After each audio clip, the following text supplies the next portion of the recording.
Hey everyone, welcome to my channel. Today's case takes place in 2014 in Westminster, a town in the United States located in Adams County, Colorado. This city has a population of 114,000, and here lives Lea Porter, a 19-year-old girl.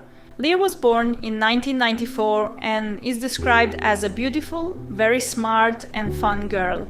Her mother describes her as the life of the party, calling her the family's clown and recounting how, as a child, Lea loved to dress up and create skits to entertain everyone.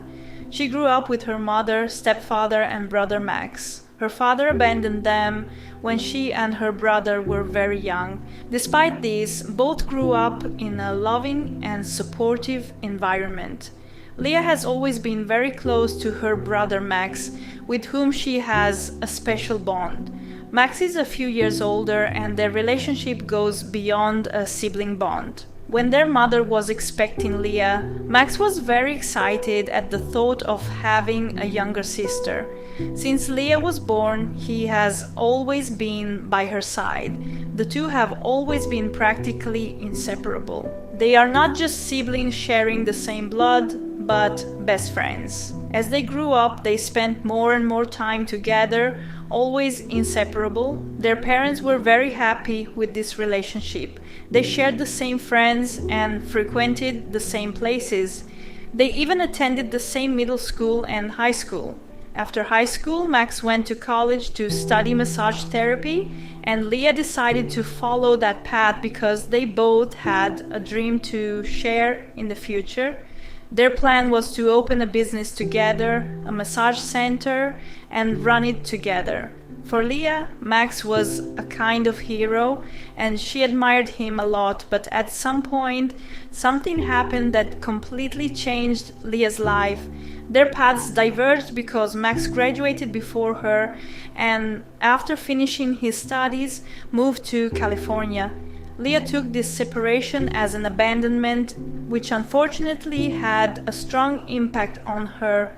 She found herself alone and lost, no longer having her brother nearby, unable to study or move forward with her life, seeing no future prospects. Slowly, she began to change her behavior, becoming practically a different person, no longer the cheerful and serene girl she used to be, becoming increasingly sad and unstable. This change led her to keep bad company. For a time, she dated a much older guy who regularly used substances. This man was not a good person, and due to her fragility, Lea fell into a dark vortex, starting to use substances herself, becoming unrecognizable to those around her. Her mother, finding cohabitation impossible, eventually kicked her out. Lea realized something was very wrong with her life and decided to open up to her brother, confiding in him even though they were far apart. He was always available to her. She confessed her addiction to him, and he reacted by getting very angry but tried to help her, convincing her to stop using substances and change her life. Lea decided to drop out of college and move to Denver, seeing this move as a sort of rebirth. She believed that moving to another place, changing her habits, and meeting new people would help her take control of her life and start anew. Lea moved in with an old friend, a former classmate named Christopher Wade. They reconnected through Facebook a few months earlier, started talking, sending messages, and rekindled their friendship. Christopher seemed like a good person. Lea believed he could help her change her life. He was a criminology student and presented himself as her savior, convincing her that together they could change her life and overcome her problems. So Lea trusted him, loaded her things into her car, and headed to Westminster, a suburb of Denver. Christopher Wade grew up in a devoutly religious family in Cotopaxi, Colorado, the same small town where Lea lived, west of Pueblo. As he grew up, he distanced himself from his family's religion and became more interested in paganism. After high school, he enlisted in the United States Army, but his military career was short-lived. After his discharge, he moved to the Denver area and began studying criminal justice. At this point, it seemed Christopher might offer some stability to Lea. However, Max and Renee didn't share this view. They were both very skeptical about Christopher's true intentions. They started monitoring him from afar using social media. Analyzing some of his posts and comments on Facebook, they realized Christopher wasn't just looking for friendship. It was clear he was in love with Lea and that a romantic relationship was developing between them. On June 3, 2014, Lea stopped responding to calls and messages. Max and Renee, worried, made numerous calls and sent hundreds of messages, but she didn't reply. Both were very concerned and began to feel anxious. Mother and brother feared the worst, as often happens in such situations, and started to panic. Growing increasingly distressed, Renee decided to call Christopher, knowing he was the last person to have seen Lea. Christopher said Lea left the same day she arrived. He claimed she received a message late at night from someone unspecified and left with that person in a white van. Max and Renee didn't believe Christopher's story at all. They immediately called the police, informing them of Lea's disappearance and that Christopher was the last person to see her. Some officers went to Christopher's house to question him. Christopher repeated the same story he had told Renee and Max, but added a few details. He said he and Lea went to a fast food restaurant for dinner and then returned to his apartment, where they talked and played video games. Shortly after, Lea received a message and left in a white van. The police reviewed all the surveillance footage from that fast food restaurant. A video showed Christopher and Lea getting something to eat, just as Christopher described, and nothing in Lea's behavior indicated anything was amiss. Christopher allowed the officers to search his apartment without a warrant. They wanted to ensure there were no signs of a struggle or any incriminating evidence, but nothing was found. They also inspected Christopher's car but found no traces of DNA. In the parking lot of Christopher's apartment complex, they found Lea's car. Inside are all her bags and suitcases, still full of her personal belongings. This is because that day was the day she was supposed to move. Since then, Christopher has been actively involved in the search for Lea, posting information online and begging her to contact someone to confirm that she is okay. Although there is no evidence of Christopher's involvement in Lea's disappearance, Renee and Max find his behavior suspicious. They perceive his involvement in the search as a way to draw attention to himself rather than a genuine commitment to finding Lea. During interviews, Christopher expresses his grief over Lea's disappearance and emphasizes that he has been a loyal friend. In one interview, he says, "I tried to text her, call her, leave her messages on Facebook, and I didn't get a response. I don't have a lot of friends, but I'm very loyal to them, so losing even one is a big blow to me." The police are also suspicious of him, feeling that he is hiding something. Max and Renee are desperate. They have launched several public appeals, asking anyone with information to contact them. Max is very worried because, as I mentioned before, Christopher has a bad reputation. Some rumors circulating about him are particularly disturbing, like the existence of a macabre diary written during high school. Several students had reported to the school principal about texts written by Christopher concerning murders and sexual assaults. In one of his diaries, there are plans to kidnap girls and hold them captive as sex slaves. Additionally, the police, who naturally investigate him thoroughly, discover some very disturbing things. Christopher had been discharged from the army for revealing to psychologists during a medical exam that he had attempted to sexually assault and kill a teenage girl while he was still in high school. The psychiatric report states that Christopher claimed to have entered a house in the middle of the night with the intention of kidnapping a girl, but stopped after his sister woke up. Then he ran away before being discovered. On June 10th, investigators returned to Christopher's apartment to conduct a more thorough search. When they arrive, they find filth, spoiled food, and trash everywhere. Among the trash, they discover a knife stained with bleach. Christopher claims he accidentally cut himself with the knife and washed it. Investigators find a receipt dated June 4th for the purchase of bleach and rubber gloves the day after Lea disappeared. They also notice that the sheets are missing from the mattress.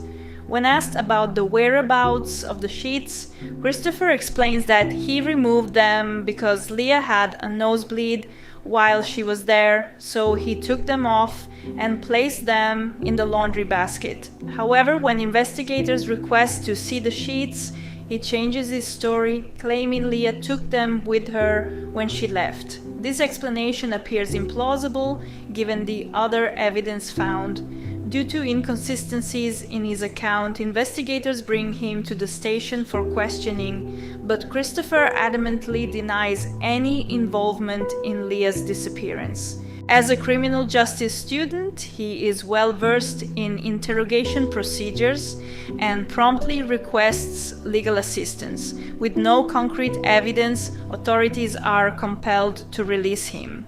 Meanwhile, investigators persist in their search, tracking Lea's phone and managing to locate a signal at a local landfill. Agents spend days meticulously combing through 50,000 tons of garbage. Amidst this, Christopher faces continuous scrutiny. During one interrogation, upon discovering the phone's location in the landfill, agents inquire whether there is a possibility that Lea might be there. Christopher is visibly shaken by the news, nearly on the verge of tears, and claims to have had a vivid dream suggesting Lea's body lies within the landfill. After extensive efforts, agents finally recover some items: Lea's phone, wallet, clothing, and even some of her jewelry. However, her body remains elusive. Nonetheless, both the family and the police firmly believe Christopher is responsible for Lea's fate.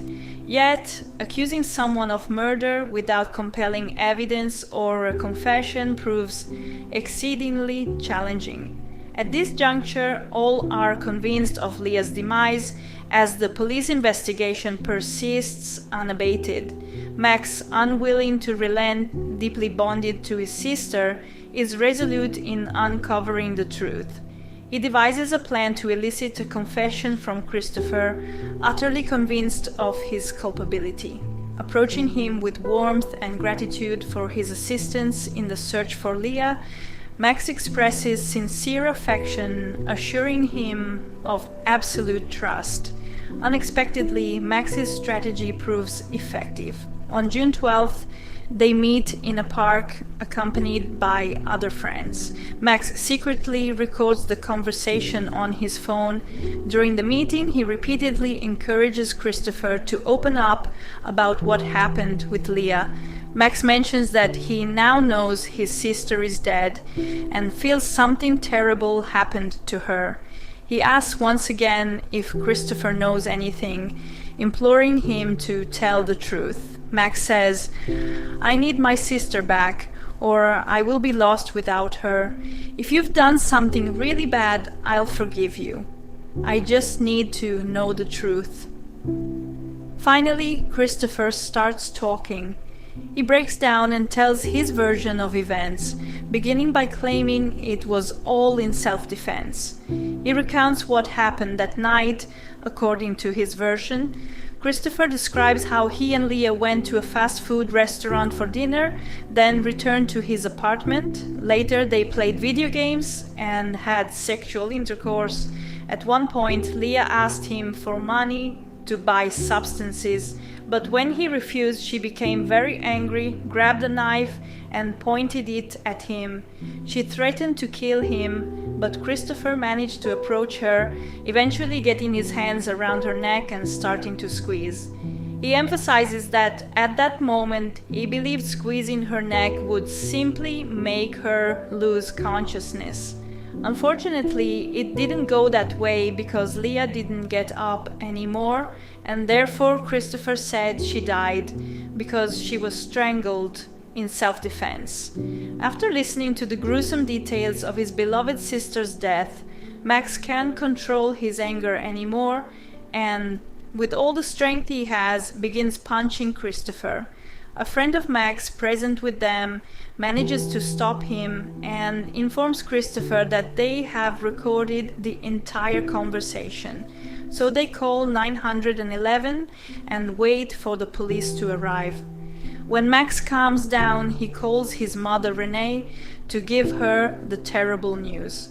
Renee, shocked and hysterical, calls the police to report that Christopher has confessed to her daughter's murder. The police arrive on the scene and arrest Christopher. The officers thank Max for his perseverance, which led to the suspect's confession, already considered Lea's killer.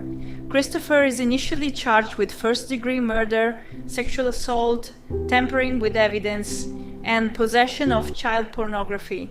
He agrees to plead guilty to second-degree murder in exchange for revealing where Lea's body is. He recounts putting the body in garbage bags, then in a duffel bag, and throwing it in a dumpster. The police searched the landfill, but the body has never been found. In 2015, Christopher was sentenced to 48 years in prison. Neither Lea's family nor the police believe his version of events and self-defense, but are convinced it was premeditated murder. Lea's body is still being searched for. There is also a Facebook page dedicated to her, created to remember her and gather any information. Without Max's work, they probably wouldn't have reached the truth, and Christopher could have spent his life in freedom. Max performed a heroic act to uncover the truth. After all, Lea considered him a hero, and I believe wherever she is now, she would be truly proud of her brother. Thanks for watching this video. Don't forget to subscribe and hit the notification bell so you never miss out on our latest videos. See you in the next video. Bye.